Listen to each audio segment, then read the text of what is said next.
At here na naman tayo sa ating no contact update segment para sa araw na ito, July 3, 2026. Kunin natin ang real-time energies ng person sa iyong isipan. So, pwede mo i-pause ang video na to for a while at isipin siya to set your intentions and then i-resume back mo na lang once na done or tapos ka na. So, mga gusto na tumambay dito, tara dito mga babes. So, hi and hello sa atin dito mga bagong subscribers. My name is Yan, returning Istambayers. Thank you so much, Puyaters. Thank you so much. At kung di nyo pa alam, meron pa tayong isa pang channel, link down below lang sa ating description box. If interested, just click that link para makarating po kayo doon. Everyday nag-upload tayo ng collective readings for all signs.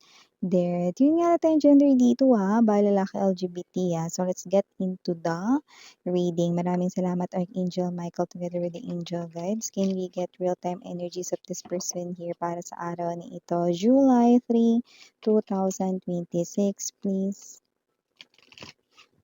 Is this person here still in love with collective? May feelings pa ba siya kay collective? Iniisip pa po ba niya si collective?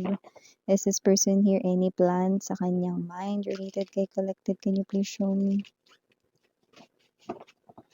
Real-time energies po of this person here.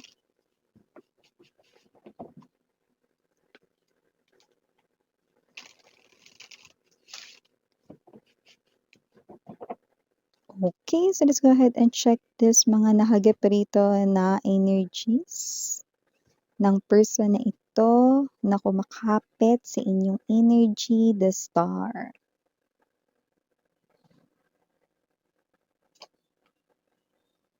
Four of Cups. The Chariot, we now have three major arcanas. The Chariot, the Hermit, and the Star. Plus the Moon. The Star and the Moon ay nandito.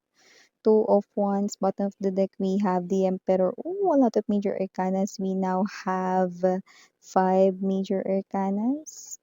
Page of Cups here and the Eight of Wands. Definitely. The Eight of Wands. Look at that.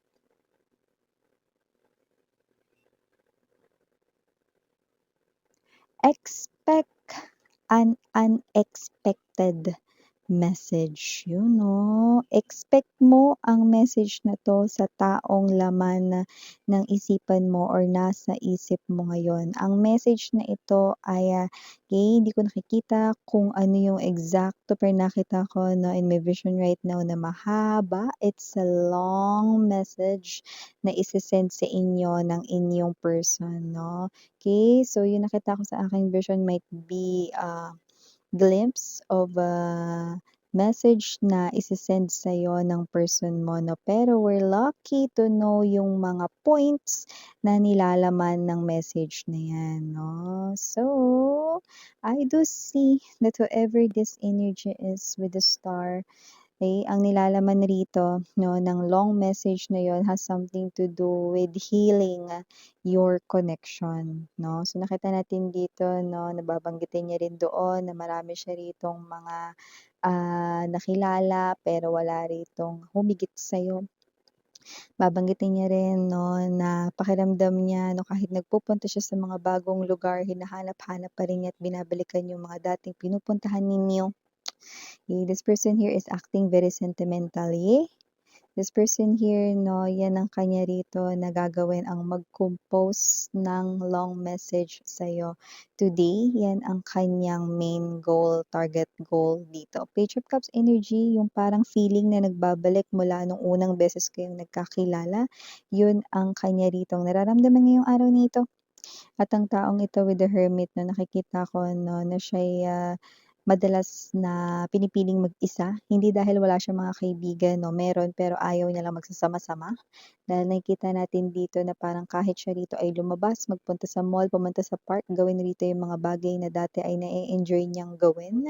Pwedeng pag-games or pwede rin naman rito no, na pwedeng pagpunta sa mga iba't ibang kasiyahan, birthday occasion or gala with friends, hindi niya yan na-enjoy ngayon. Babanggitin niya rin dito no, na siya'y naging malungkot at parang wala masyadong gana rito sa kanyang mga ginagawa na dati ay na-e-enjoy niyang gawin. Two of Wands energy, nababanggitin niya rin sa inyo na hindi niya alam kung ano ang nangyayari ngayon at kung saan siya nakatayo sa sarili niyang buhay. See? So this person here ay confused. This person right in here no gives us the vibe that this person here feels lost, really lost without you. At parang literal na lost rin siya rito sa game of life. The Emperor in the Page of Cups no is sending different messages. So pwedeng dati no yung taong ito na pwedeng dati ay ma-pride, ma-ego, no? Ayaw magpadala ng mensahe, ayaw mag-sorry. Ngayon, nakikita natin dito ang paniniklohod nitong tao na to dahil natauhan na siya. Yan. Okay, I'm getting that word, natauhan. Natauhan na tong person na to with the Chariot card energy. This is one of the fastest energies sa tarot. So, ibig sabihin ang taong ito no, ay may energy rito no, ng moving. No? So, movement yan no, ng paggalaw. So, ibig sabihin, no, kung dati angat niyo yung cellphone type, bura, hindi napapadala ang mensahe sa inyo. Today is different. Dahil ngayon niya mabubuo yung long message na yan dito, no? And kung sino man tong person na to, bawat words, bawat sentences, no? Sentences per sentences, no? Lahat yan ay mini-mean niya. Ibig sabihin, galing talaga sa ikabuturan ng kanyang puso. And this person here, no, with the moon, nakikita ko na once na masend niya yan sa inyo, no, literal na mapapakamot siya ng ulo. Or literal nakakabahan, no, kabado siya dito. This person right in here na nakita natin dito na though na magiging ganun ang kanyang reaction, this person here, no, ay feeling the relief pa rin na finally, no, that long-awaited message na ang tagal niya rito na parang pilit na binubuo, hindi alam paano sisimulan, anong unang dapat sabihin at paano rin tatapusin 'no, ang ending ng kanyang mensahe. Finally 'no, naisagawa niya na. Whew! Isang sense of relief at isang sigh or parang, "Ay, salamat." 'Di ba? Pero siyempre 'no, dahil nga siyempre kabado siya rito 'no, dahil, ngayon napadala na yung mensahe 'no, makakarating na sa inyo, mababasa na ng inyong mga mata, 'di ba? Kumbaga kabado siya. Ano bang, una mong maiisip? Ano ba ang makakarating sa'yo na mensahe or whatsoever, okey? Hindi niya yun alam, dun siya kinakabahan. So, nakita natin dito that this person right in here 'no, hindi naman siya abangers, actually 'no, parang iniisip niya pa nga dito na sana mag-reply ka pagtapos ng ilang araw. Or sana hindi mo makita agad dahil nga super kabado siya. Pero sa nakikita ko dito with the Eight of Wands, this person right in here tuloy. Now, as you can see, the two fastest dito na energies sa tarot, the Chariot and the Eight of Wands, no, ay here, no. Okay? So, kung sino man tong energy na to, no, after this long, no, na hindi ninyo pag-uusap, no, long time na hindi niyo pag-uusap, hindi kayo nagkikita, itong person na 'to 'no, ay finally 'no, speaking his or her truth. Look at this. This looks like a megaphone, right? Finally speaking his or her truth. No, this person here 'no, ay magpapakalalaki na rito, you know, kung siya man ay lalaki 'no. At kung ito naman ay babae na babae, lalaki lahat ang gender dito, ibig sabihin 'no, magkasalita na siya sa tunay niya ritong saloobin, okey? Lahat ng 'yang mensahe na 'yan nakapaloob diyan ng lahat-lahat ng emosyon 'no, sasabihin niya rin diyan 'no, na naging masaya siya sa inyong koneksyon at ito ay hinahanap-hanap niya ngayon. Naging malungkot siya sa inyong paghihiwalay, na-disappoint siya sa kanyang sarili dahil sa mga mali niya ritong desisyon na nagawa. Nagagalit siya rito sa kanyang sarili, sa mga bagay rito na hindi niya napanindigan. At lahat na samut-sari rito, no, lahat ng mga emosyon ay lalabas sa isang napakahabang mensahe. See? Pero nung kayo pa nito ang titipid ng reply niya. Kung siya yun 'no, ibig sabihin ito yung person mo na parang kunyari 'di ba nung kayo pa, ikaw yung laging ang haba-haba ng chat mo, haba-haba ng text mo, laging ikaw yung nagkukuwento, laging parang ikaw yung excited na magsabi ng mga nangyari sa'yo sa araw-araw 'no. Pero siya 'no, I don't know if that is his or her, nature lang na parang 'pag nag-reply siya short message or parang ang tipid 'no. Parang yung reply mo haba-haba tapos yung kanya konti. So, maybe that is, yung kanyang nature or maybe rin naman na talagang sadyang parang ano, tawag nito, may mga inaamin din kasi siya rito mga pagkukulang. So, parang feeling niya na neglect ka rin niya rito, eh, na took for granted ka niya. So, maybe yun din yung mga reasons kung bakit short yung mga reply or messages niya sa'yo before, okey? But look at this, okey, ang haba-haba ng mensahe niya rito and hoping siya na tapusin mo yung pagbabasa ng mensahe na yan. Okay? So no matter what you're feeling right now, this person or this guy, this woman, this past lover of yours, no, still hoping, praying na basahin mo ng buo yung mensahe dito. Yan. So yeah, kasi naman tong energy na to, Page of Cups right in here and the Emperor. I do see that this person here now ay taking responsibility of everything na kanyang sasabihin dyan sa mensahe na yan. No, and nakita ko naman dito na yun naman talaga yung totoo or katotohanan dito sa kanyang mga pinagdadaanan. Yan naman yung damdamin niya talaga rito. No, ay nakakatuwa kasi may energy rito na kahit ako nagulat 'no, nagbago pa pala 'to.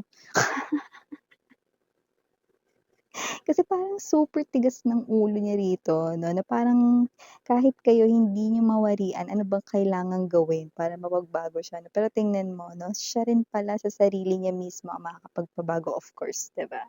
So whatever the case may be, this person here 'no, expect the unexpected message coming from this specific person of yours, 'yan 'no. Yung iba naman hindi niyo talaga ito agad makikita lalo na kung blinak niyo siya. Pero yeah, more likely hindi ito sa tawag mangyayari, sa chat, Sa chat, sa text, sa email, sa Viber, sa Telegram, sa DM, 'yan, okay. So initials that I'm seeing right in here, now shall we? Capital letter G, capital letter P, capital letter E, capital letter M, capital letter R, capital letter O, capital letter I, capital letter J, capital letter S. For small letters, we have A, R, O, T, B as in boy, Y, U, N, and another N. So, maaaring dalawa yung N right in here, pero maaaring hindi dikit. Also have here small letter C, Y, and last but not the least, we have small letter E. So, yun yung mga nakuha natin ditong initials. But mga babes, no, nasa inyo pa rin yan kung re-replyan nyo siya rito or hindi, no. Pero yan, no, for a lot of you, pwedeng hindi nyo pa yan makita agad na mensahe ngayon, no. Pero yan ay mabubuo niya ngayon at may posibilidad na isend niya rin yan agad sa inyo. Okay? So, tuloy na yan, no, with the Chariot and the Eight of Wands energy. Hindi na nabuburahin yan, huwag kayong mag-alala. Kaya expect the unexpected message coming from the unexpected rin na tao na panggagalingan nito. But yeah, siya nga at sa kanya nga mismo galing iyon. So, ito yung mga mensahe na nakuha ko dito para sa'yo, mahal, no? Nasa iyong mga kamay ang magiging desisyon, no? Pero ito ay makakarating at maaabot talaga sa'yo dahil ikaw talaga ang pinaka-intensyon ng taong ito, no? At may pahabol pa nga siyang sinasabi dito, no? For a lot of them, ang pinakahuling mensahe na kanyang babanggitin sa kanya rito, no, na long message ay, "Mahal pa rin kita." Oh, pero siyempre nasa sa inyo 'yan, 'di ba? So yeah, again, I'm Yuriana, I'm for the girls, and yan ito na for the boys. Sarang hey, love and light, hidra. Anya.